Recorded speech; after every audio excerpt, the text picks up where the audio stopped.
తాకట్లో ఉన్న మీ బంగారాన్ని విడిపించి ఆ రోజు ఆన్లైన్ రేటుకి కొంటాం. Sharma gold company. నమస్తే, వెల్కమ్ టు సుమన్ టీవీ. దేశద్రోహి హర్యానా యూట్యూబర్ జ్యోతి మల్హోత్రాకి సంబంధించి కొన్ని కీలకమైనటువంటి విషయాలు, ఆశ్చర్యపరిచే విషయాలు బయటకు వస్తూ ఉన్నాయి. ఎన్ఐఏ ఇన్వెస్టిగేట్ చేస్తోంది.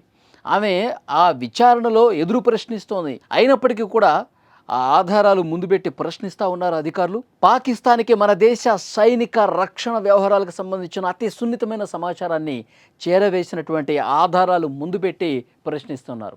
తన ఫోన్ను స్వాధీనపరుచుకున్నారు. ఆ ఫోన్లో ఉన్నటువంటి చాటింగ్స్కి సంబంధించిన కీలక సమాచారం ఇప్పుడు బయటకు వచ్చింది. ఆమె ఇక పాకిస్తాన్లోనే స్థిరపడిపోదాం అనుకుంది. ఆ చాట్ చూస్తుంటే అలాగే కనిపిస్తుంది. పాకిస్తాన్కి సంబంధించిన నిఘా రక్షణ సిబ్బందితో చాలా క్లోజ్ పరిచయాలు ఉన్నటువంటి అలీ ఎహసాన్ అనే వ్యక్తితో జ్యోతి మల్హోత్రా ఈ దేశద్రోహి మాట్లాడినటువంటి మాటలు వింటే నిజంగా షాక్ అయిపోతాం.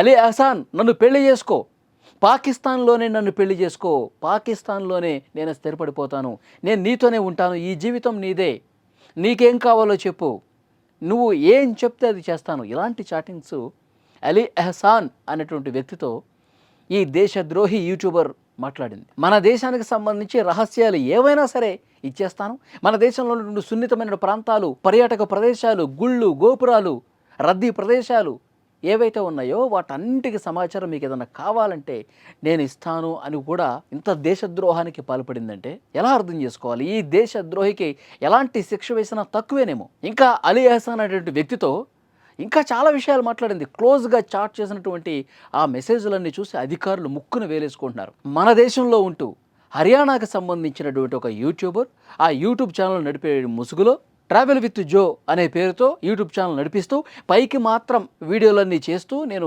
యూట్యూబ్ వీడియోలు పోస్ట్ చేసుకుంటున్నానని చెప్పి ఆ ముసుగులో మన దేశ సమాచారం మొత్తం పాకిస్తాన్లో ఉన్నటువంటి అధికారులకు చేరవేసిందంటే ఎంత దారుణం అండి ఇది. ఇప్పుడు పాకిస్తాన్కి భారతదేశానికి ఉన్న ఈ ఉద్రిక్త పరిస్థితుల్లో అధికారులు ఫోకస్ చేశారు కాబట్టి, కాన్సన్ట్రేట్ చేశారు కాబట్టి వీళ్ళందరూ దొరికారు.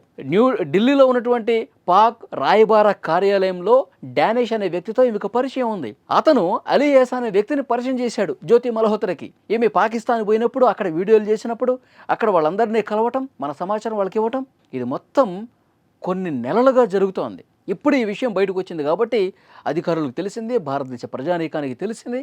ఈమెంత దేశద్రోహ, ఇలాంటి నమ్మక ద్రోహానికి పాల్పడిందా, మన దేశం మీద కనీసం ప్రేమ లేదు కాబట్టే అలీ ఎహసాన్ అనే వ్యక్తితో క్లోజ్గా చాట్ చేసి నన్ను పాకిస్తాన్కి తీసుకెళ్ళిపో, పాకిస్తాన్లో పెళ్లి చేసుకో, మనం అక్కడే కాపురం పెడదాం, నీకేం కావాలన్నా నేను ఇక్కడి నుంచి సమాచారం సేకరించిస్తా.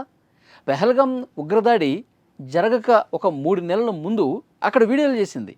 అంటే ఉగ్రవాదులు ఎట్లా రావాలి, ఎట్లా పోవాలి, ఏ టైంలో అక్కడ దాడి చేయాలి, ఈ సమాచారం మొత్తం సేకరించిందనేగా పైకి మాత్రం యూట్యూబ్ వీడియోలు చేసుకోవడానికి అక్కడ వెళ్తుంది, కానీ అక్కడ సమాచారం మొత్తం పాకిస్తాన్కి చేరవేస్తుంది. అంతేగా. ఇక సికింద్రాబాద్లో కూడా వీడియోలు చేసింది ఆమె. ఈ మహాతల్లి మరి సికింద్రాబాద్ సంబంధించినటువంటి రైల్వే స్టేషన్లో సమాచారం ఏమైనా తీసుకెళ్ళి ఇచ్చిందేమో. ఆ వందే భారత్ ట్రైన్ ప్రారంభోత్సవం సమయంలో అక్కడే ఉంది ఈమె, వీడియోలు చేసింది. సో సికింద్రాబాద్ స్టేషన్కి సంబంధించిన సమాచారం కూడా ఏమైనా ఇచ్చిందా? పూరి జగన్నాథ్ టెంపుల్ ఒడిశాలో అక్కడ కూడా వీడియోలు చేస్తుందట. మరి ఆ టెంపుల్ సమాచారం కూడా పాకిస్తాన్ అధికారులకు ఇచ్చిందా? ఇవన్నీ కూడా కూపీలాగుతున్నారు. గత కొన్ని నెలలుగా ఎవరెవరితో మాట్లాడింది, ఏం మాట్లాడింది, ఆ చాట్లు కొన్ని కోడింగ్స్ కూడా ఉన్నాయంట. అంటే ఎవరికి అర్థం కాకుండా కోడింగ్ భాషలో కూడా మాట్లాడినటువంటి చరిత్ర ఉంది. సో వాటన్నిటిని వెలికి తీస్తున్నారు. ఇంత దేశద్రోహానికి పాల్పడి దేశం మీద ఇంత విషాన్ని నింపుకున్నటువంటి ఈ యూట్యూబర్ జ్యోతి మల్హోత్రా ఏం చేస్తే, ఏ శిక్ష వేస్తే ఈమెకి సరిపోతుంది చెప్పండి? ఇంత దారుణమైనటువంటి పరిస్థితులు ఉన్నాయి. ఏమే కాదు, ఇలాంటి విషయాన్ని నింపుకున్న వాళ్ళు యూట్యూబర్లు కావచ్చు, ఇన్ఫ్లుయెన్సర్లు కావచ్చు, వ్యాపారవేత్తలు కావచ్చు, విద్యార్థి ముసుగులో ఉన్నవాళ్ళు, ఉద్యోగుల ముసుగులో ఉన్నవాళ్ళు చాలామంది ఉన్నారు. వాళ్ళందరినీ జల్లెడ పడుతుంది ప్రస్తుతం. మన ఇంటెలిజెన్స్ వర్గాలన్నీ కూడా, ఇన్వెస్టిగేషన్ ఏజెన్సీలన్నీ కూడా ఇలాంటి వాళ్ళ ద్రోహులకు సంబంధించిన సమాచారం వెలికి తీస్తూ ఉన్నారు. సో డెఫినెట్గా ఏమే మాట్లాడిన చాట్లు కావచ్చు, ఈమె చేసినటువంటి ద్రోహానికి సంబంధించి మీరేమనుకుంటున్నారు ఫ్రెండ్స్? ప్లీజ్ కామెంట్ రూపంలో తెలియజేయండి. Thank you very much.